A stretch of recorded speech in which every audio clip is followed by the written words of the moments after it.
everyone. Welcome to another episode of Cryptocurrent. Your host here, Richard Carthon. And today I have an absolutely incredible guest all the way out in Barcelona, Spain, working on a project that everyone here needs to learn more about. We have Alex, the co-founder and CEO of an amazing platform called deBridge Finance. How are you doing today? Hey, Richard. Thank you for having me here, and really glad to be part of this interview. I'm really doing well and excited about the current stage of the crypto industry and about the current stage of my personal project. Everything is going great, actually. Absolutely, man. At the time of this recording, crypto bulls are back. We just recently got back to Bitcoin all-time highs. Around 67,000 and a bunch of other great things happening in industry. And I'm sure we're going to pack some of that later. But before we do all that, I want to learn more about you. Can you give us some background on yourself? Sure. So my name is Alex Smirnov, and I'm co-founder of deBridge protocol. But I myself is a technical person. I come from the academic and technical background of Moscow State University, where I was doing PhD thesis in the area of mechanics and mathematics. And even though I graduated the postgraduate department, but I didn't defend the PhD because 6 months before defending it, I started to be engaged by blockchain technologies. And I was so fascinated that I decided look, blockchain is something that is really incredible. It gives freedom to many people. And I actually became kind of crypto anarchist, because I really liked the entire concept of decentralization. I just started to develop different stuff to dig deeper into the blockchain technologies. And basically I'm still doing that. I'm not coding anymore, but I'm very deep in the design of protocols, and I participate in the development of the architecture and design of the smart contracts, etc. And after I graduated from the university in 2017. I founded Phenom, the blockchain development agency. I actually co-founded it with Yaroslav, who is also co-founder of deBridge. And in Phenom, we developed numerous blockchain-connected solutions and decentralized applications. One of the internal products was crypto storage solution for banks and financial institutions. And we always like to have fun also by participating in the various blockchain hackathons.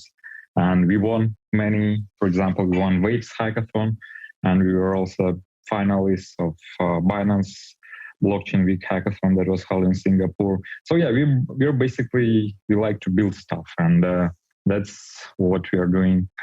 Yeah, and real quick, man. So I don't want to skip past that too quickly. To win a hackathon, everyone who doesn't know what that means, that's huge. And especially at some of these hackathons that you just described, even with the Binance one, it's probably one of the larger ones in the world. It's a big deal. So obviously they're very talented and they have something special here. And, he was going to get a PhD as a mathematician, decided, no, this blockchain thing looks a lot better. I'm gonna go towards that. That's not just some small move. That's a pretty big move, especially 6 months before getting your PhD. What was it like? First, how did you first get introduced to blockchain in the first place? And then what conviction within it? I know you said it was the freedom, but how did you just go from on a dime, you know what, I'm going after this? Yeah, so first of all, I found out about the BitShares, and it was really interesting to know how it works, what is blockchain. I started to dig deeper. I started to develop some interesting applications for BitShares. But the main kind of milestone was when I got introduced to Steemit. That was the kind of blockchain-based social network that was founded by Dan Larimer, the same guy who founded EOS and BitShares as well. And the concept of this social network is that you can post some content, and people token holders of this network vote for your posts, and you get rewarded in the token. And someday I decided, look, I'm studying the university where I'm studying math, and I need to post something interesting about the math. And my first post was upvoted by some whales, and I got $2,000 for some article I did. I spent 4 hours for, and that was super exciting. And I realized that blockchain is something very powerful. And as a student, when I didn't make that much money, and that was kind of like, look, is it how it works? Like I need to understand the technology, and that's when everything started actually.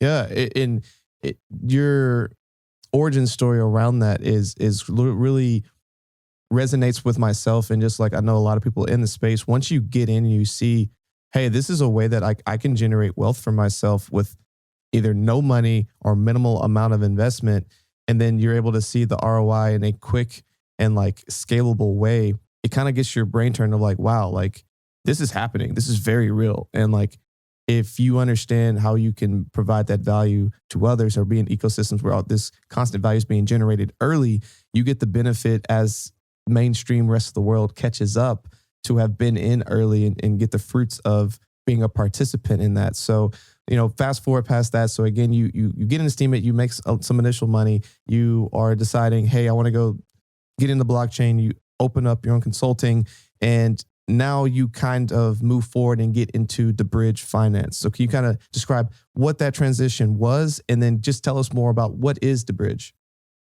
Sure. So a bit of a background. Last year in Phenom, one of our focus area was crypto arbitrage and trading.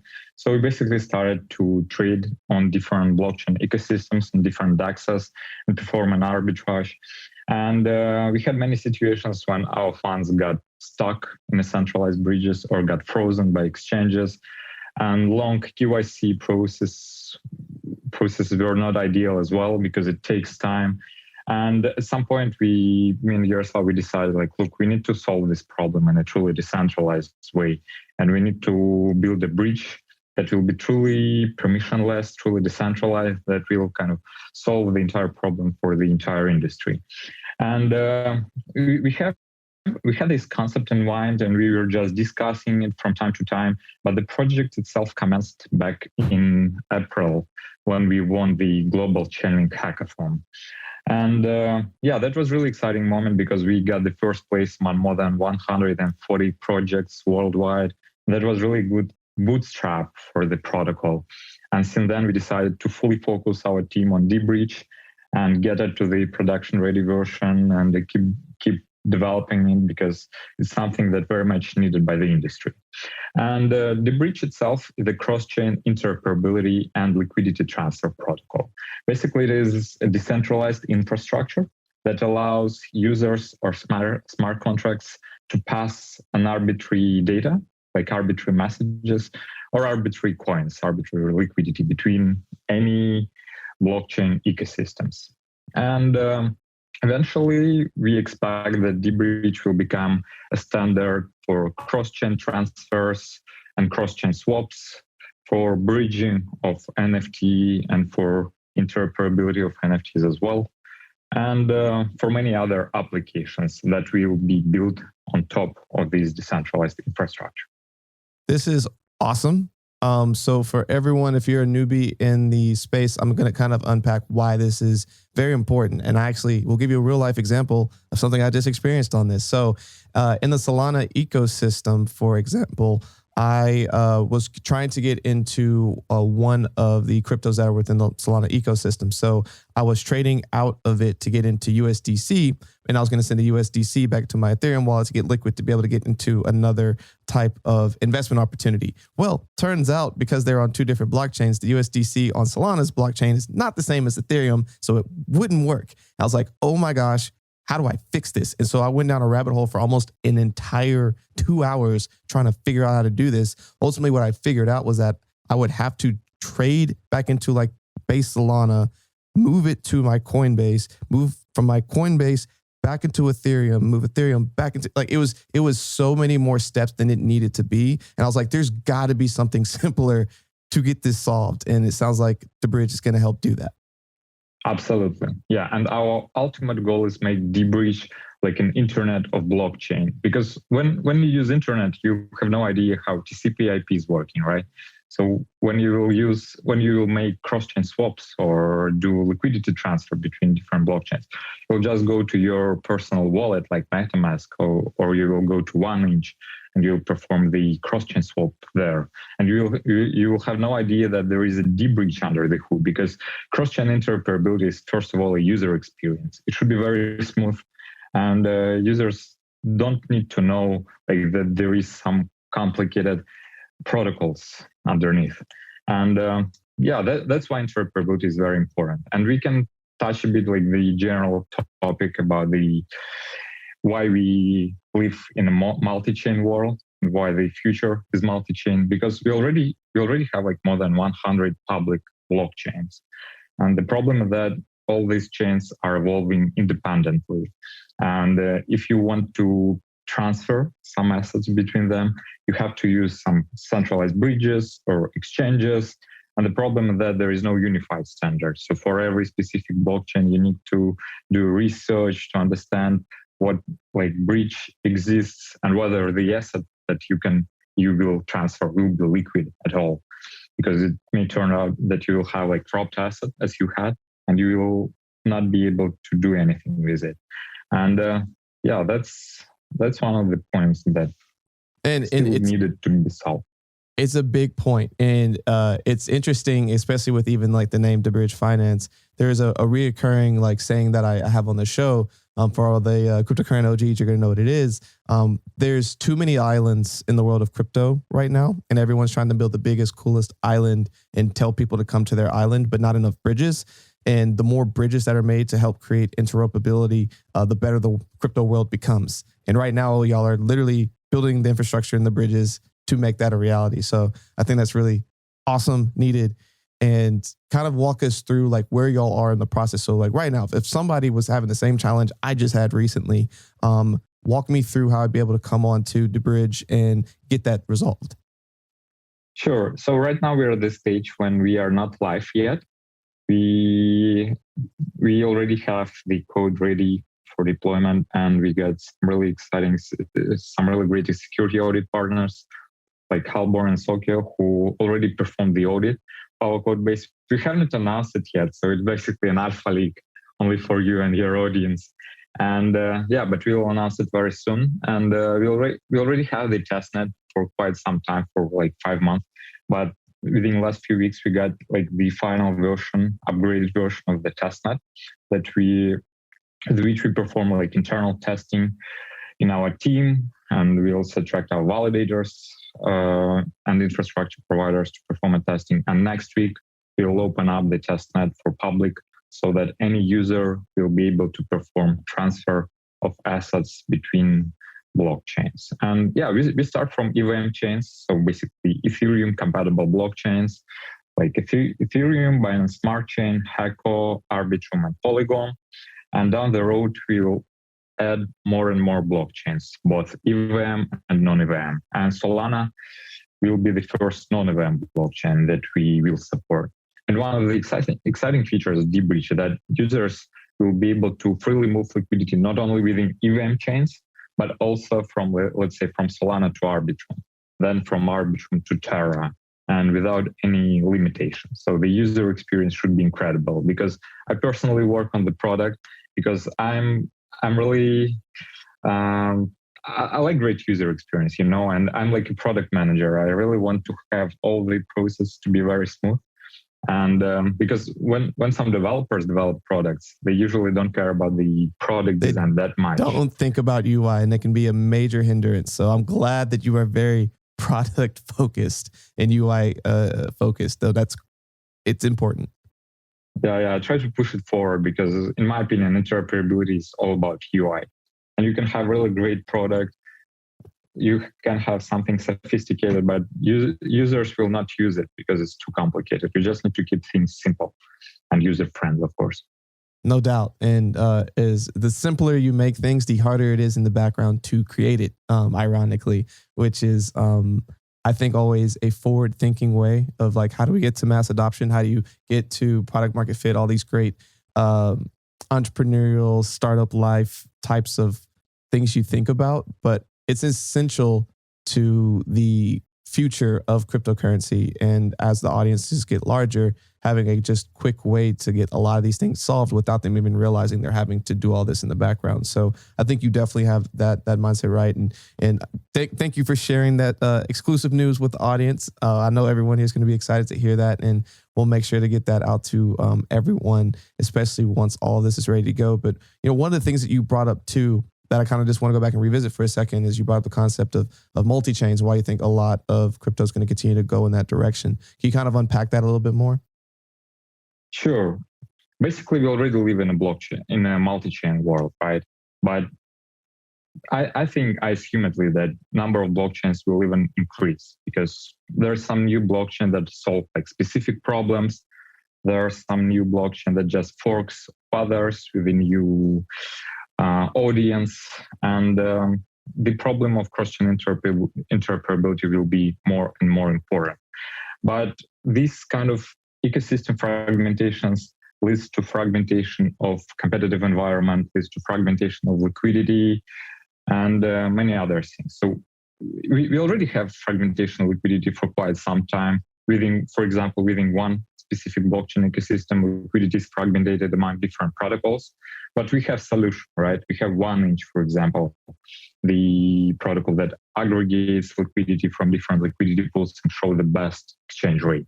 But what if as a user, what if I want to perform cross-chain swap? And how can I aggregate liquidity in this case?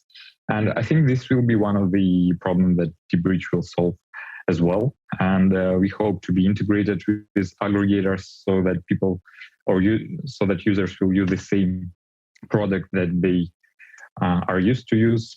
And another interesting highlight would be fragmentation of competitive environment. Because let's say we have lots of DEXs in every blockchain ecosystem. For example, in Binance Smart Chain, we have a pancake swap, we have a bakery swap. In Ethereum, we have Sushi, we have Uniswap. In Solana, we have like Radium and other protocols. And now all these protocols compete within one specific ecosystem. And as soon as we have true interoperability, all these projects will compete with each other. And I believe that will drive competition to the next level. And at the same time, projects will start to think more about user experience and about UX, UI, just to get the share of the market. Because once we have a unified ecosystem, it will be much more difficult to get in there and to get the market share in general. Oh, agreed. Like once innovation is forced, you don't have an option, because a better experience has been created and you either adapt or die. That's when people show up, right? Like you said, right now, there's all these different ecosystems and people are just trying to get their like market share within those different blockchain ecosystems. But then once you're able to create a thing like deBridge that puts everything on the same equal playing field, it then becomes a matter of, all right, well, now that all these are on the same playing field, whichever one has the best experience, users are probably going to go in that direction. So competition is not always a bad thing. It actually helps with innovation and making things smoother. But like you said, the better user experience, the more you're going to get the users to show up and tell other people, hey, here's how you get these things done, and are getting these warm referrals from other people. So I think y'all definitely have the right mindset with that. And the one more thing I want to talk about deBridge Finance is you brought up cross-chain interoperability for NFTs and metaverses. Huge, right? So, just recent news that came out even in Facebook, where they're looking to like truly launch into the metaverse and like trying to get into all of that, and like how important and huge this future of metaverse is. Can you kind of speak to how deBridge is going to help with linking a lot of these NFTs and other things within this space? Absolutely. Fragmentation of NFT is basically the same problem as fragmentation of liquidity or fragmentation of the entire ecosystem. Because now we have NFTs in Ethereum. Polygon is getting really good momentum because transactions there are very cheap. And OpenSea supports Polygon. So mainly lots of artists move to Polygon ecosystem, and in order to avoid spending too much ETH for like gas prices. And right now we have many ecosystem for NFTs as well. We have like CryptoPunks and Ethereum. We have a Flow blockchain. We have Axie Infinity. And right now, we can't actually move our NFTs between all these metaverses or these ecosystems. But it would be really cool if, for example, I can move my CryptoPunk and have it as avatar in my game, let's say Star Atlas on Solana. And any user, any other gamer will be able to see that I'm the owner of this CryptoPunk because it's on my avatar. And many more things can be done. And one of the applications of cross-chain interoperability for metaverses, especially for games, would be to sell my game assets on OpenSea directly from the game interface. I just click two buttons and let's say I sold my sword, or I purchased something new, or I transferred my asset to some other game. And that's really a matter of imagination. And as soon as we have truly interoperable ecosystems, I think the developers and users will come up with so many great ideas that we can't even imagine right now. Agreed. And the future of gaming is really exciting. The ability to have all of these incredible NFTs and then be able to like use them in the games that you use. Like the way I like to describe it, one of the games that a lot of people in the world know is like a Call of Duty or like a well, we'll just stay there. We'll just stay with Call of Duty. Imagine being able to buy NFTs for Call of Duty and you can then just use them as you move from like one series to the next. Or even being able to take like one of the newer types of NFTs from a newer game, then going back to an old game and then being able to use it in that. Like that kind of concept is insane. And that's the kind of cool features that are kind of in the horizon for a blockchain. Absolutely. As a gamer, yeah, I used to game a lot actually back in school, and I played World of Warcraft. And the important thing was like to get some specific achievements within this game. And just imagine that achievement is an NFT, which is unlocked. And then you can pass it to the new version of the game, or you can kind of showcase it on your NFT dashboard, etc. So yeah, I think gaming industry will be the next onboarding funnel for crypto industry, because so much more millennials and young guys are getting crypto due to the getting involved in the gaming industry. And last week I've been to Lisbon actually, and I was talking to the girl from Uniswap. Her name is Ash, and she told the story how she got in crypto like 6 years ago when she played World of Warcraft, and she just sold her hero for some amount of bitcoins, and then she started to dig deeper and understand like how the blockchain works. And that was like 7 years back, and now it's kind of easier to get on board, easier to understand. And I think gaming industry will be the huge funnel for users, as well as NFTs, of course. Definitely. It brings together a lot of communities all across the world, and it's one of the fastest moving in the space, and has a lot of people motivated to figure out how blockchain works. So I think it's really cool, especially just even the concept of being able to bring AR, VR, metaverses all together into one place. It's going to be a really, really cool place to be. And, for all my listeners out there, that we've talked about gaming a couple times this year. It's something to be looking out for sure. But everyone listening to this today definitely needs to be looking out for deBridge and how they're basically bringing all these different elements from cross-chain, NFTs, everything into one place where we can get all of that accomplished. So, Alex, I think what y'all have is amazing. Definitely want people to be able to learn more about it. But before you kind of give us more information on that, I have two final fun questions I want to throw at you. With all the information you have gained through the years, and if you could impart 1 to 2 pieces of wisdom to yourself when you first got into the crypto blockchain space, what would you tell yourself? I would tell myself that I need to be kind of holder.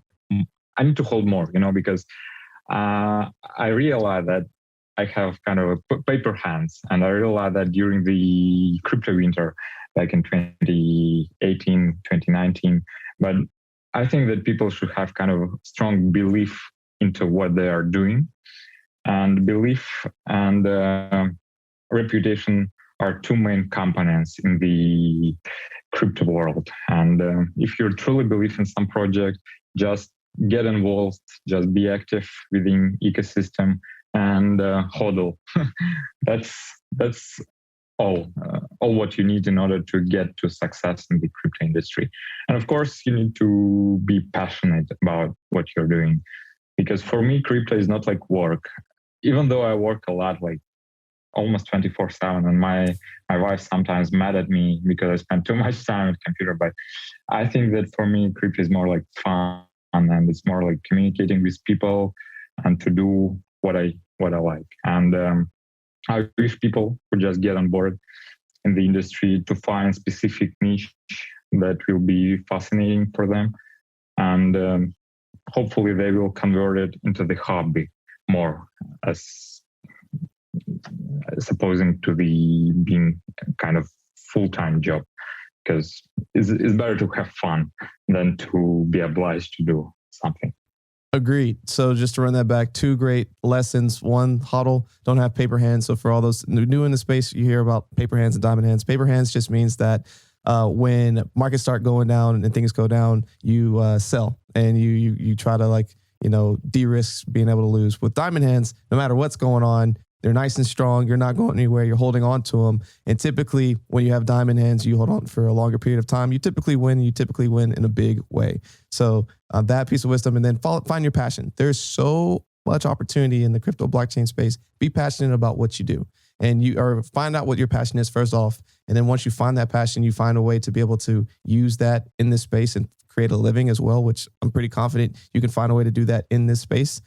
It's amazing. It really doesn't feel like work. It's the old cliche. It really is just a passion-driven way to work really hard on something that's creating value, but you don't feel taxed about it. Like, it doesn't feel like a chore. It really gives you energy. Even though you're putting out energy, you're actually getting energy from doing it. So definitely go and find that, Alex. I think that's a great two lessons. But as we wrap up here, man, what is a final thought that you want to leave with all of our listeners?